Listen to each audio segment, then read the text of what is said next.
অনেক দিন বাদে মিনি কিচেনে ভাবলাম আজকে একটা মাছের চপ বানানো যাক। তো প্রথমে দেখো মাছগুলোকে সেদ্ধ করতে নুন দিয়ে বসিয়ে রেখে দিয়েছি, ভালো করে মাছগুলো সেদ্ধ হয়ে যাক।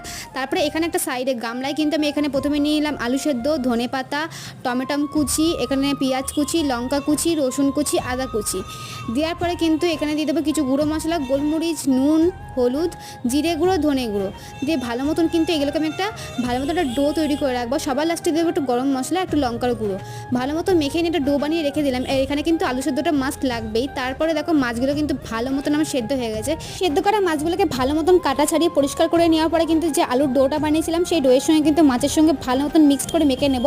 তারপরে কিন্তু আমি গোল গোল আকার একটা শেপ দিয়ে দিয়েছি। তারপরে দেখো একটা গামলার ভেতরে কিন্তু কর্নফ্লাওয়ার, গোলমরিচের গুঁড়ো, একটু জল দিয়ে পাতলা একটা ব্যাটার বানিয়ে নেওয়ার পরে কিন্তু আমি যে মাছের চপগুলো বানিয়েছিলাম সেইগুলোকে ভালো উপর থেকে একটা পাতলা লেয়ার একটা কোট করে নিয়ে ভালো মতন কিন্তু ভাজা করে নেওয়ার পরে দেখো আমাদের কিন্তু মাছের চপ রেডি। আর দারুণ খেতে হয়েছিল। আর এই রিভিউটা আমি নিতে ভুলে গেছিলাম। কেমন লাগলো জানি ওটা।